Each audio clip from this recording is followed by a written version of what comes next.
All right. Thank you all for joining us this evening. This is our second meeting for the Public Garden Tool House renovation. My name is Nathan Frazee. I'm one of the project managers working on this project. Next.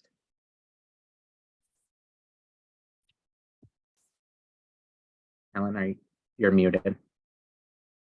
Thank you. My name is Hélène Gizenek. I'm the project manager for the Public Facilities Department. Just wanted to talk about some pretty brief points here regarding the recording. So for this this evening, we're recording the presentation. And for those who won't be able to join the Zoom presentation, we will be posting the video on our project page. Just like a quick reminder, it's possible that some of the participants doesn't happen all the time.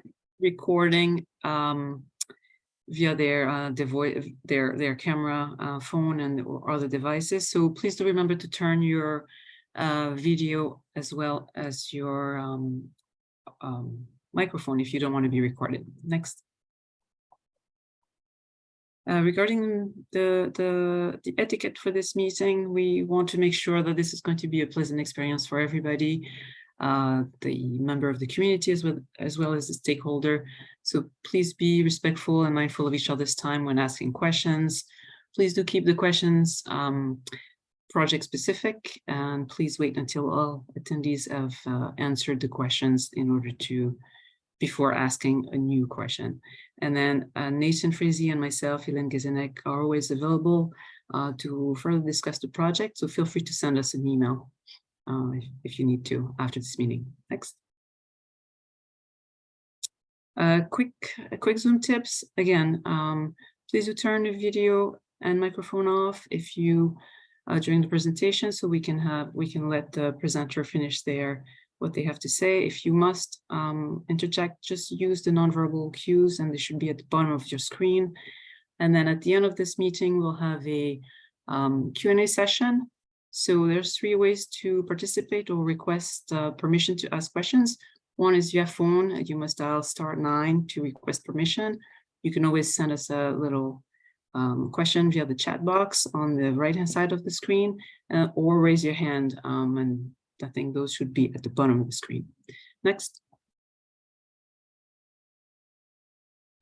The project team that's been working on this so far is represented by Parks and Recreation Department, and we have Ryan Woods, the commissioner, Cathy Baker-Eclipse, the director of capital plan, Nathan Frazee, the project manager, Tiffany Caballero, our outreach coordinator.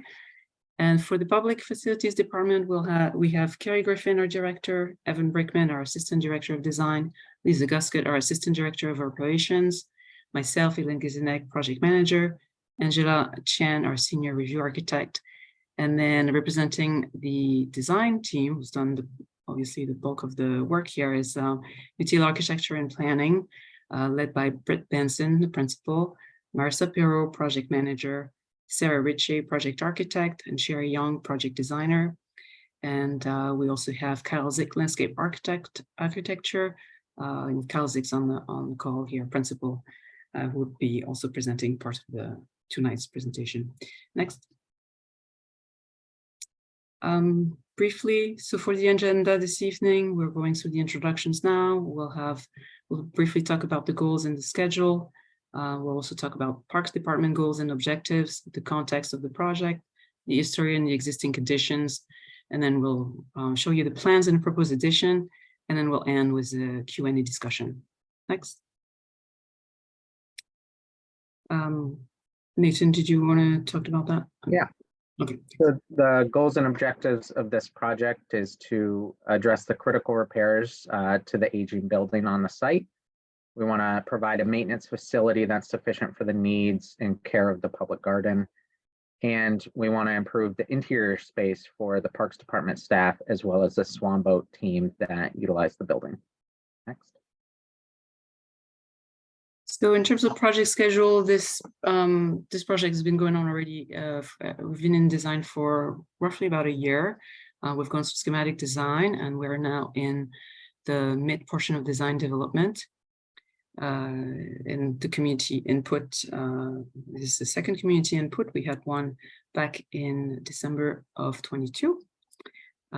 So then following all this, we will go into construction documentations of fully starting roughly this summer in August. And construction will occur after Article 97, which is the National Park Service review, has been done. So, and then finally, we'll hopefully reopen as soon as possible. Thank you. Next.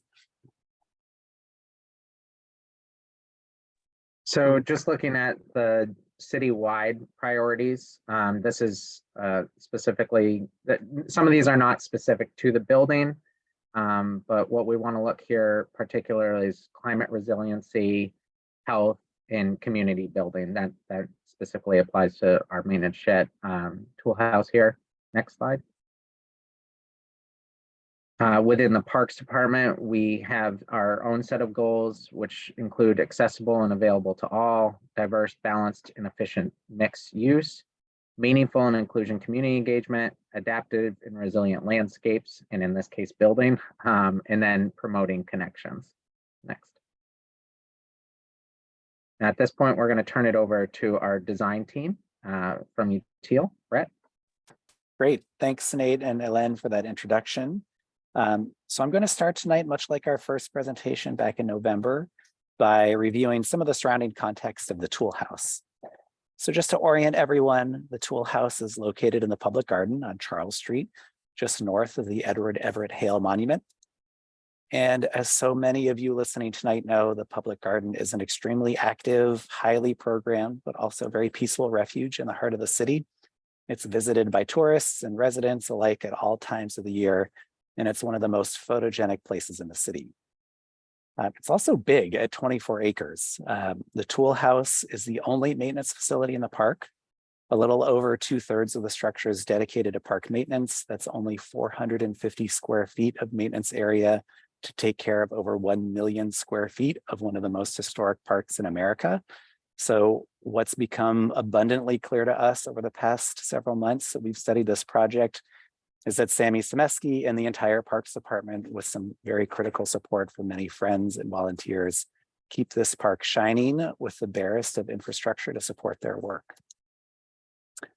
So I'll quickly review the history of the structures on the site of the tool house over the next few slides. A structure in the location of the current tool house can be seen on maps as far back as 1866. The earliest structure may have been one of the public garden greenhouses.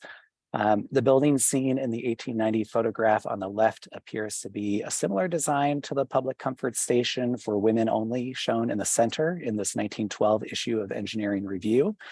The comfort stations were found all around the city and were staffed by attendants. And you can actually see that the table specifies the hours of operation and the number of attendants that were required for it. In 1946, the current building was designed by architect Thomas A. McDonough. And it's understood that the current building was designed to be reminiscent, but not a replica of the comfort station building, which was designed in the Victorian stick style. The 1946 plan also included 7 toilet stalls and a matron's office on the south side and a workshop on the north side. So this slide shows how the shape of the building and the configuration of the paths around it have changed over time. So while a structure has existed in this corner of the garden for about 150 years, it has changed over time to reflect the changing needs of the park and its users. The current structure dates to 1946, and it's been altered a number of times in the intervening years. The slate roof, the windows, the wood cladding, the decorative wood trim, they all appear to be original to the 1946 construction. And at some point between 1946 and 1997, the layout of the building was changed from the toilet stalls and workshop layout to the current layout. The only major exterior alteration to the building occurred in 1997 when the north door that provided access to the workshop was changed from a double leaf door to a roll-up garage type door. And the structure of the building is concrete block with wood cladding, and the walls and roof have no insulation. So this is a floor plan of the building as it is used today. The interior is shared by the park staff and the Swan Boats Company. Approximately 1/3 of the space is used by the swan boats, with the remainder used by park staff and equipment. And about half of the parks department site is dedicated to equipment storage. The only office space, about the size of a small bedroom, includes space for the maintenance staff foreman, his staff, and a couch for staff to sleep on during overnight snow clearing duty. The office doesn't even have a window looking out into the public garden. There's a very highly used outdoor paved area between the tool house and Charles Street, approximately 1,900 square feet. In addition to staff and maintenance vehicles, the yard includes a dumpster, a cabinet for flammable materials, a heating oil tank, a shed for the Rose Brigade, and an unused water pump.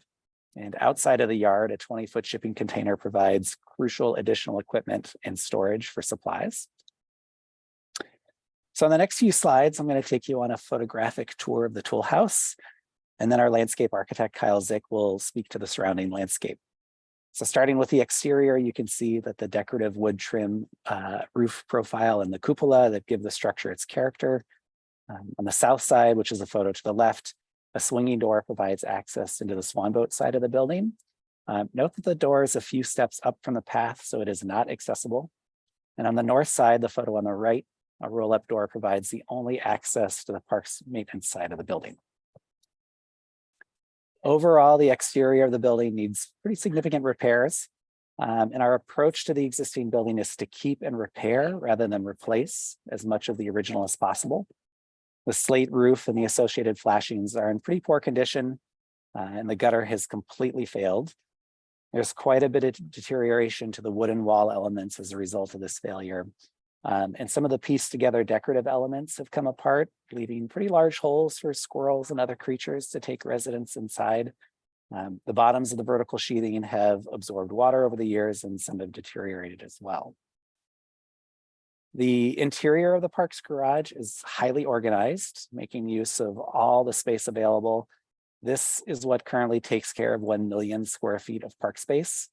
The roll-up garage door on the left is the only access in and out of the building for park staff. So in the winter, all of the heat goes rushing out every time a staff member needs to come or go. And on the swan boat side, most of the small space is used for storage, with 2 toilet stalls that are just open to the rest of the space. That paved area behind the tool house is as tightly packed and organized as the interior. There's a single dumpster that is angled so a truck can pull in from Charles Street and empty it. And you can see that there is no way to close off the yard from the surrounding park, so visitors very frequently wander through this busy staff area. A 20-foot long shipping container sits outside the fenced yard and houses large equipment, such as 2 golf carts. There's a skid steer, 2 large mowers for the winter months, for the warmer months, and then in the winter, the mowers are switched out with snow blowers. All right, Kyle is going to run through the next few slides to discuss the surrounding landscape. Thanks, Brett. Kyle Zick from Kyle Zick Landscape Architecture. So in terms of the landscape, it's interesting to think about this building. It's a building sited within a large park, and it's on the edge of the park as well. It has lawn and specimen trees around it. And then there are a standard set of furnishings that are used throughout the park that you're seeing in these photos, from the bench with the cobblestones, trash receptacle, and light fixtures. Next slide.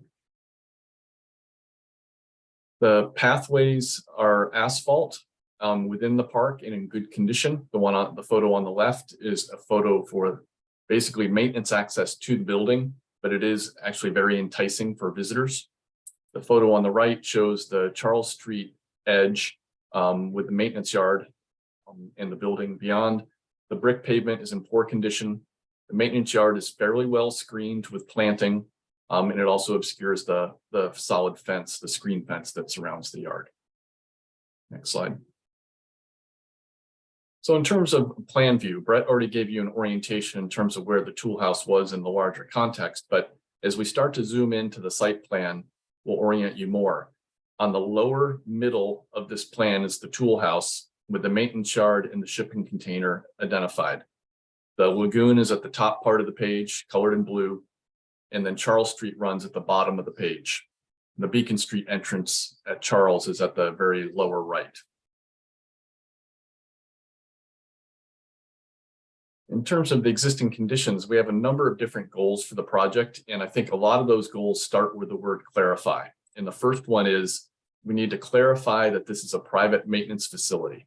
And that actually drives a number of other of our goals, because as we do that, we want to start to look at the pathways and how they lead people to the building or don't. And then we also want to look more closely around the tool house itself to improve safety and drainage of the driveway and to remove that shipping container off of the roots of that important tree, because that storage need can be accommodated elsewhere. Next slide. I mentioned the trees, and that's a good segue to this image. There are 5 significant trees surrounding the tool house, and there are many more beyond that, but the ones we have photos are here, starting with north of the building where the shipping container is now. It's a large English oak, and then we have an elm just across the path from there, and then to the south of the tool house we have an evergreen tree, a Swiss stone pine, and then 2 trees, a willow and honey locust, are basically right on top of each other.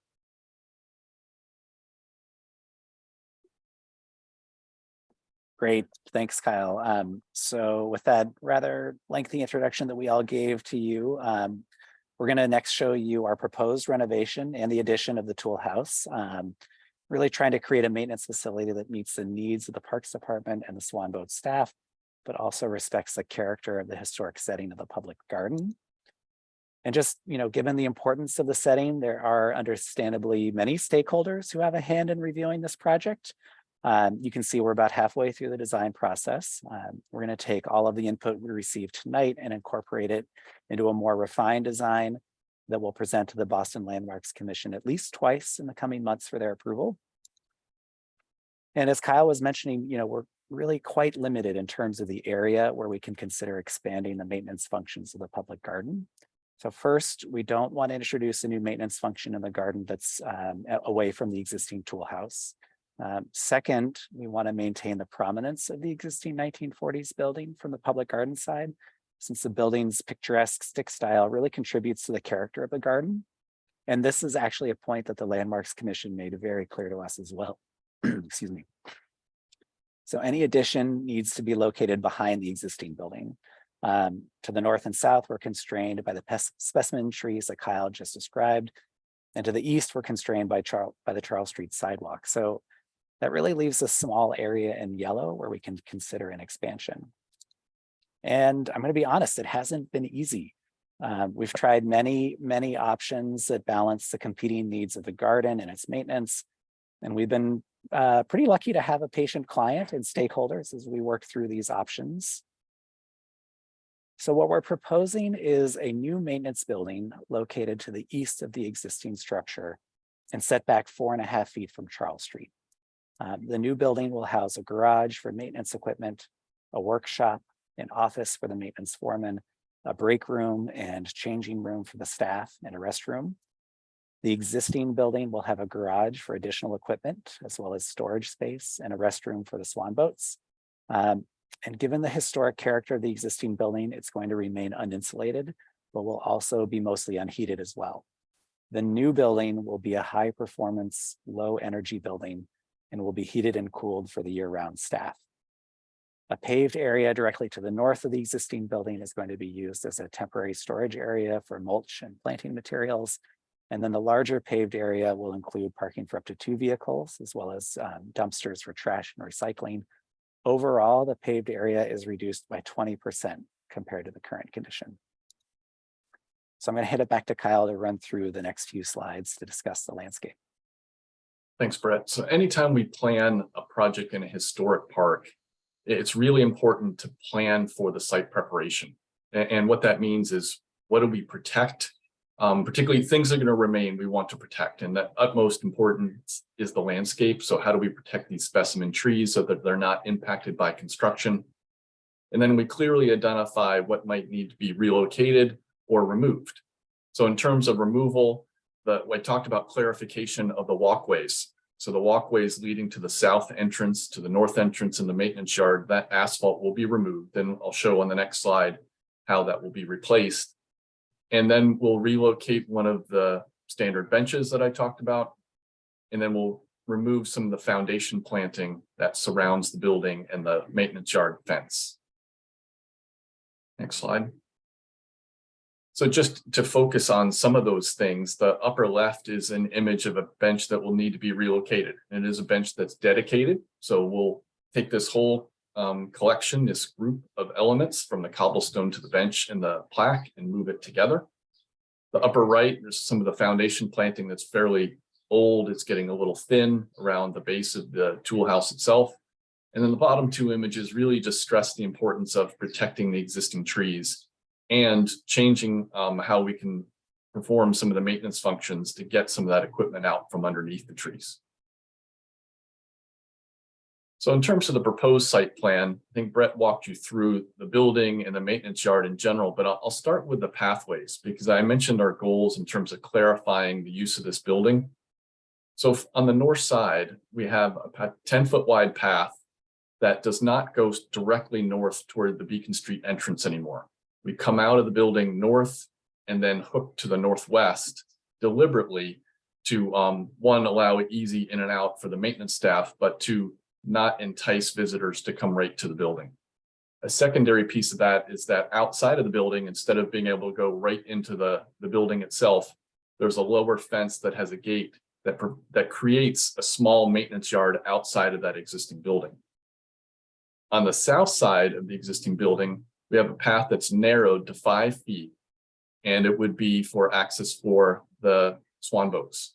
And the thing I should also point out, we have almost like a threshold or an apron as each of those two paths I just described meet the main park path.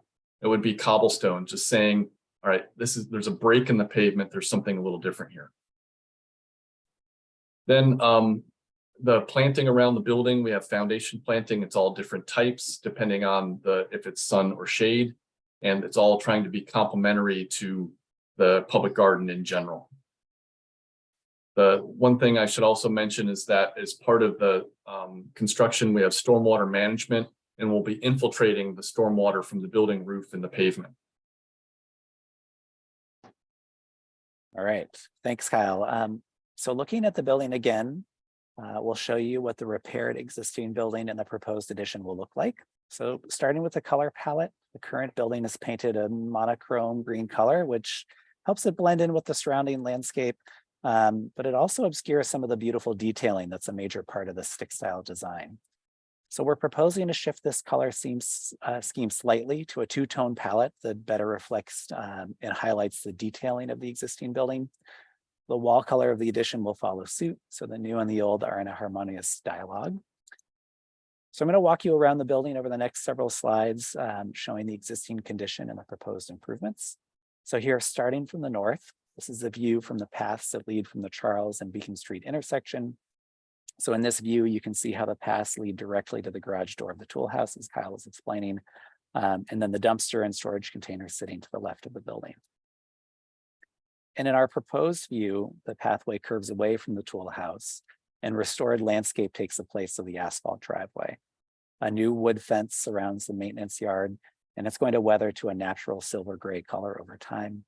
And then behind the fence and to the left of the existing building, you can see the proposed addition in similar green tones. And then this view is from the suspension bridge looking back towards the tool house. And in this view, you can see that we're keeping the plantings in front of the existing building low to highlight the prominence of the historic structure, while the plantings at the addition are a little bit higher to help it blend more into the background. Again, our goal is to have the addition visually recede from the existing building and not compete with it. Now this view is from the south of the existing building at the Charles Street crossing from the common to the public garden. And in our proposed view, you can see a new fully accessible path leading to the existing building. The two-tone paint scheme highlights the wood trim detailing, and the woodwork is repaired to its original condition. The height of the addition is limited, so it's lower than the eaves of the existing building's slate roof. And then the wall is broken into vertical bays using wood trim that echoes the pattern and texture of the original building, but reinterpreted in a slightly more streamlined way so it doesn't compete with the more detailed existing building. In this view, you can also see that we've incorporated a clerestory behind a wood louver to bring some natural light into the new spaces without providing excessive views into private workspace. These louvers try to pick up on the wood louvers used at the cupola of the existing building. And now the view from the Boston Common at the Charles Street Crosswalk. And in the proposed view, you can see that the low height of the addition leaves a view of the prominent existing slate roof and its cupola unobstructed. And you can see that it tucks behind the important specimen trees to the south of the building. All right, and with that, I'm going to end on this schedule slide to talk about next steps. So again, we're right in the middle of the design process, so we welcome all of your feedback. And as I mentioned earlier, we're going to be going back to the Landmarks Commission for approval of our plans, and then we'll complete the construction documents. And as Nate and Elaine mentioned, there will be a review process, both the state and the national parks level, before construction can begin. So thanks everybody for your attention tonight. If you'd like to ask a question or make a comment, please raise your hand in Zoom and we'll call on you. If you'd prefer to submit a written question, please add it to the chat, or you can email Nate or Elaine at the addresses listed here. Thanks, everybody. Great. Thank you, Brett. So at this point in the meeting, we would open up the floor to questions and comments. I did want to acknowledge that we have Joe Greason here from State Rep Livingstone's office, if he'd like to take the floor for any brief comments or questions. Hey everyone, just checking in on this project and seeing how any of these new additions to the existing building and the renovations would affect the district, and just watching in and seeing how this goes. Thank you. Thank you, Joe. And thank you, Rep. Livingstone, as well. I see a question in the chat. It asks what exactly Article 97 process entails. Article 97 is the protection of open space. And so that, with that and the fact that the public garden has received a land and water grant in the past, that review process requires National Parks review of the project to ensure that the goals and what we're producing here does not negatively impact or eliminate access to open space. So that'll include the national parks as well as state level review of that process. It's not exactly sure because each timeline of that can be different based on the projects and the reviews of that. So right now, we're not exactly sure on that timeline, but it has started to be underway. And soon the national parks will be aware of this project, and we can start to work with them to make sure we're in line with everything that they're seeking as well. Ellen, do you want to speak to the funding component question? Sure. Yes, it will be fully funded. I mean, at this point, we have, we're in design only, so we don't exactly have exact figures for construction budget. So the funding isn't set and in place, but it will be as soon as we have clear understanding of what that budget will be. Thank you. Hope. Okay. Looking for any hands being raised. Oh, here we go. I got another question. Brett, do you want to speak to the question on what the proposed building roof will be? Yes, so what we're proposing for the addition is that the building would have a flat roof. We want to make sure that it is solar ready for future proofing. In terms of the question or comment about the decoration on the new building, we want to strike the right balance between picking up on some of the texture and the pattern of the existing building with the exterior siding, the color, the rhythm of the vertical bays. We also want to make sure that we're not competing with the existing building. And that was actually something that was made very clear to us in our reviews to date with the Landmarks Commission, that the addition should recede behind that existing more historic building so that is gets the spotlight. And so we're trying to strike that right balance between finding harmony between the two structures without calling too much attention to the addition. Great. Thank you, Kate, for that question. Do you have any other questions? Feel free to put it in the chat or raise your hand and we can have you unmuted to speak.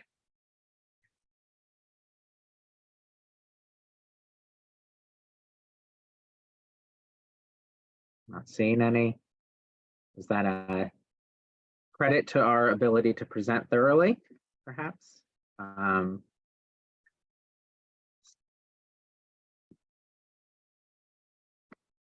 Okay, I'm not seeing any more questions or hands raised. With that being said, I think we could conclude. One thing is that if for whatever reason in chat or speaking, if you were not comfortable asking a question, you certainly can. When would the construction of this begin? Sorry, question came in. Leslie, we're not exactly sure because the full Articles 97 review process needs to happen. When that occurs, and we get approval, that includes state level voting for that approval. Most likely, we would be looking at about 2 years out for construction starting to allow that to fully run its course. All right. Did that trigger any more questions, perhaps?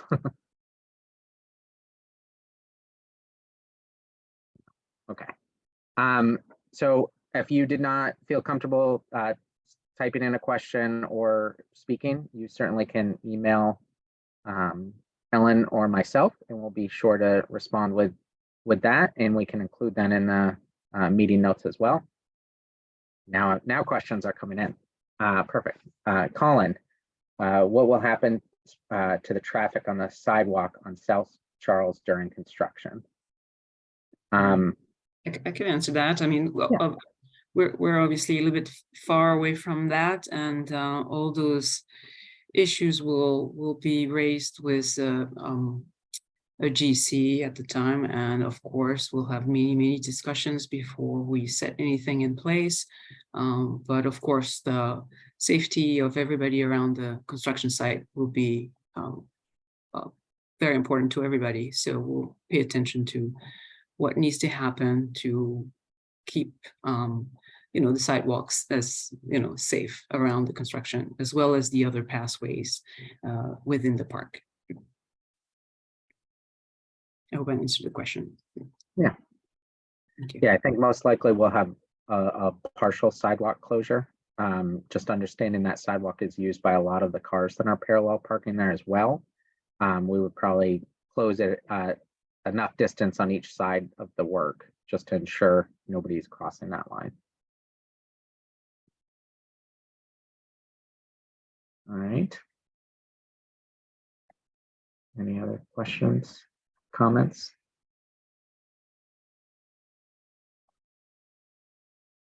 Thank you.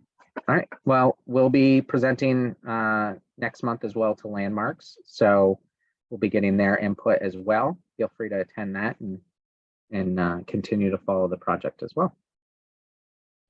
All right. Thank you all. Thank you.